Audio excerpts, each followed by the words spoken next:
Hello and welcome to a smerdp video, and today we're looking at Storm of the Brotherhood of Mutants. Storm of the Brotherhood of Mutants. Helps if I say things correctly. And this is issue 3, the final issue of this mini-series. And the issue begins with war. War on the storm system. Arakko, the last thing that Storm did was put this in place to protect the Moira 7 that was captured and prevent the universe from being reset, as she felt that this universe had life. It deserved to live regardless of how bad it is. So Ironheart refers to a time that he didn't trust Storm, and that cost them a lot back in the war at the beginning of this time, where the Sinisters were rising, etc. And his companion Cora almost sort of questions that it wasn't about trusting her, it's about trusting yourself. So this is about John Ironheart making those right decisions. And they don't want Arakko to end, or life to end. So they go in. There is an egg. There is an evil-looking Sinister, and he knows that he is trusting the devil with this. But sometimes you have to trust the devil to get things done. Do you? I'm not sure. So anyway, this is part 9, the Song of the End. Ewing is the writer, and he should write everything to do with space because he's damn good at it. Alessandro is on the art. Rain is on the colors. VC's Ariana Mayer is on the letters, and Jay Bowen on the design. And apologies if I said any names incorrectly. I do not like saying names wrong. So, the White, well, it's not the White Queen these days, it's the Ruby Queen, is flying her ship, controlling her minions as they go flying. I did notice this looks like a good old Psylocke butterfly, and she's also in diamond form. So if I remember correctly, she never used to be able to control her things. I guess 1,000 years you manage to learn a few new tricks, don't you, as an old dog? Not calling the White Queen an old dog, by the way. Anyway, Sinister has some DNA. Some very old DNA that he's kept somehow, and they begin a ritual that we've seen many a times. Resurrection. We've got an egg, we got sacrifice, we've got manipulation. The one thing that we do not have as Storm is revived is a cerebro to give her back her memories that would make her perhaps a little bit more effective, and that is actually addressed in the comic. I did not have to just note that and say that. They actually address that in this. So Sinister tries to make his play to get what he wants. However, there is an alarm, meaning there is war. Yes, that's right. We have the High Summers, the Lord Hailer, and the Hawklaw, and the Sage Advisor, clone or whatever the hell they are, just attacking the Storm system to take it out. This is the Blood Queen's vanguard, etc. So what does she do in the middle? Well, she seems to be taking a bath.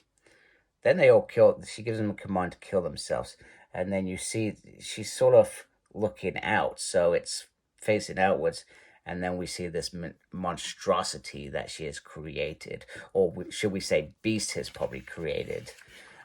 He has created a massive White Queen with a massive whip, and she actually refers back to a time where she was I think she was whipping Sinister in that first issue of Immoral X-Men, etc. And you know, but she says that they've all been a bad boy as they reach out to worship Ororo, and she says, "I'm the only god you should be worshipping," etc. So, and then she starts laying waste to the space station, which is pretty much almost there. It looks like it's all on fire, etc. So it can't be surviving very long.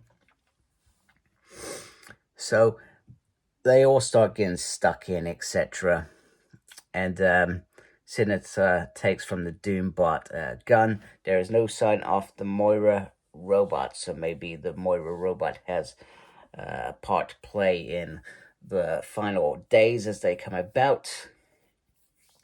Ororo does not have the memories and the skill to fight in battle. However, she is getting stuck in as you would expect her. Maybe she should put some clothes on, but she, maybe feels a bit more freer there. So they all start losing ground quite quickly as these butchers murder them quite swiftly. And then Cora soon follows as well. One thing that I haven't mentioned is that Ironheart, near the beginning of the issue, referred to X-Man. Goodness, why on earth that happened.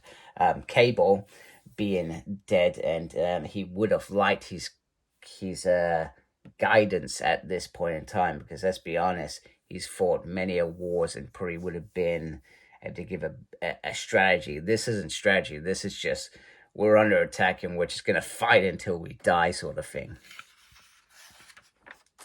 So Storm goes up against the Blood Queen, and Emma Frost says, if you were the older, more wiser Storm, I would not be... I would be quite scared. I'm not sort of scared of you. On the left, you've obviously got Storm 1. They're going back to a time where Storm led the X-Men, so that might be quite interesting. I'm not going to buy it. I'm just going to read on Marvel Unlimited. I'm not going to do it. Not going to do it. I would not be tempted, although that does look very, very cool. So anyway, Storm powers up with the lightning. Where on earth she's getting the weather from? This is a space station. I do not know. How on earth is she gathering nature's weather to form this? I don't know, because that's just an odd thing that I just thought I'd point out.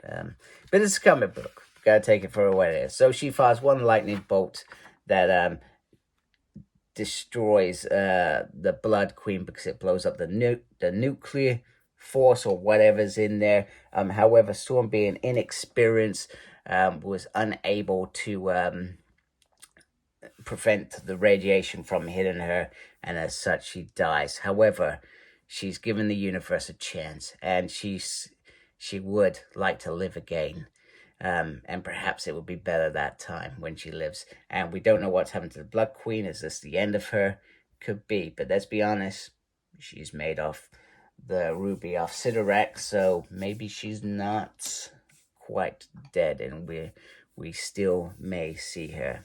Now that Ironheart is distracted, he's taken Storm to her resting part. And he wants access to this thing. Now, earlier in the issue, it's mentioned that nobody has seen that vault or inside that vault for many eons, etc. So we don't expect that to happen. So Ironheart was probably right to know that this was making a deal with the devil, because you know what the devil does when it gets what it wants? It shoots you in the back. And he's not afraid either. Boom. That's it. He's dead. The song of the end. So that is the end of the Storm in the Brotherhood.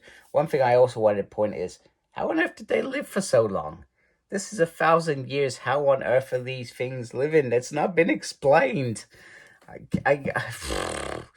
just wish that they just did just a little section saying that they had access to this, and this gave them long leading life. Some of them may just naturally be able to live for these long period of times. That does happen. But the likes of Beast, White, or Blood Queen, you could say, well, she's in her diamond form most of the time and only comes out of it once in a blue moon.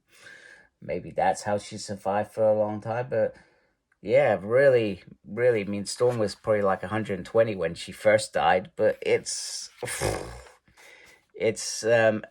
something that's not been addressed properly in this, and I feel like it should have been addressed. Anyway, year 1000 is almost coming to a close, and we got Nightcrawlers free. I've got that on the way. So just subscribe to my channel if you haven't to check that out. We have Sins of Sinister Dominion, which is coming out next week. So I'm very excited to probably see this end, actually. I was thinking about this yesterday. Has this been a successful event? Don't get me wrong, it's different, it's unusual, it's fun, it's weird, and all that good stuff. But you know, they made it seem like Age of Apocalypse was nothing compared to this. Age of Apocalypse still stands quite solid compared to this. I can tell you that. But the only difference is this spans a universe, whereas Age of Apocalypse was just about Earth and the mutant characters on Earth, and most of them were lost in the first issue of this, or turned into Sinisters, etc. So anyway, it is what it is. It's been fun. Anyway, if you do like my channel, please subscribe. Thanks to everybody that is subscribed. Without you, I don't have a channel. I really appreciate you folks a lot. Make sure you look after yourself. Very important these days. And as always, embrace geekiness. Take care. Goodbye.